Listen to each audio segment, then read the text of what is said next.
गुप्ता और आप देख रहे हैं एसपीएन 9 न्यूज। हाथ में रुद्राक्ष, संगम में डुबकी, मंदिर यात्राएं और अब किसान महापंचायत। बीते कुछ हफ्तों से कांग्रेस महासचिव प्रियंका गांधी वाड्रा लगातार सुर्खियों में बनी रही हैं।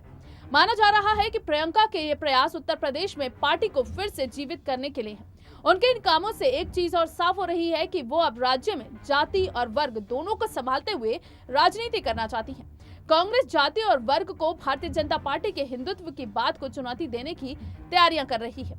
अब सवाल उठता है कि क्या ये नई रणनीति राज्य में कांग्रेस के दोबारा लौटने में मदद करेगी। 2019 में हुए आम चुनाव में राज्य में कांग्रेस 80 में से एक सीट पर सिमट कर रह गई थी। पहले किसान मुद्दे की बात करते हैं। किसान आंदोलन को पहले से ही किसान का भरपूर समर्थन मिल रहा है। संयोगवश पश्चिम उत्तर प्रदेश के किसानों का भी कानूनों के विरोध में खासा योगदान है। बीते कुछ चुनावों को देखें तो ये क्षेत्र बीजेपी के लिए काफी अच्छा साबित हुआ है। इन इलाकों में बीजेपी के 2014 चुनाव में मजबूत होने से पहले किसान समुदाय के हिसाब से राजनीति चलती थी।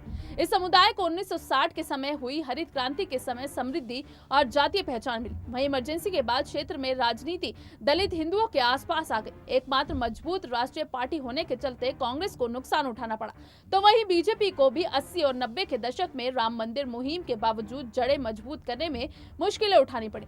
इसके बाद 2013 में हुए मुजफ्फरनगर दंगों के बाद क्षेत्र की राजनीति में नया मोड़ आया। नरेंद्र मोदी के नेतृत्व में बीजेपी के उभरने के साथ दंगों से हुआ विभाजन पिछड़े दलित हिंदुओं और मुस्लिमों के बीच चुनावी समझ को खत्म करने के लिए काफी था।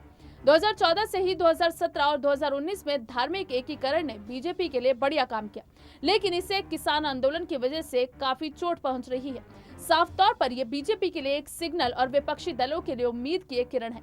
यही कारण है कि विपक्षी पार्टियां किसानों के समर्थन में आ गई हैं। जाट आधारित राष्ट्रीय लोकदल क्षेत्र में सक्रिय है और इसी बीच कांग्रेस भी अपनी पूरी ताकत के साथ मैदान में उतर गई है।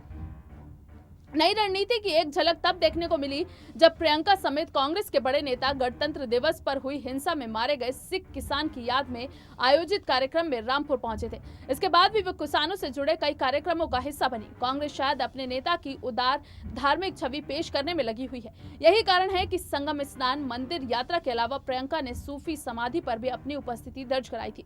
उनके इन कामों को राजनीति में बड़े स्तर पर देखा जा रहा है।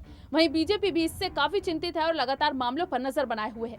साथ ही उन्होंने संगम स्नान के दौरान जाति के मुद्दे पर भी पकड़ बनाने की कोशिश की। उन्होंने ट्वीट के जरिए नाविक संजय निषाद का धन्यवाद किया। उनके इस ट्वीट ने सभी का ध्यान अपनी ओर खींचा था।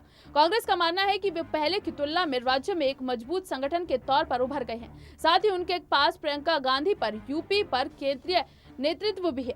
वहीं बीजेपी की राजनीति और योगी सरकार के प्रदर्शन में लोगों के मन में नाराजगी पैदा कर दी है। हालांकि पार्टी आकलन चाहे कुछ भी कहे, लेकिन चुनाव अभी 1 साल दूर है और एसपी, बीएसपी जैसे कई क्षेत्रीय पार्टियां पहले ही काम कर रही हैं। फिलहाल के लिए बस इतना ही। बाकी देश और दुनिया से जुड़ी ताज़ी तमाम अपडेट्स के लिए आप जुड़े रहिए एसपीएन 9 न्यूज के साथ।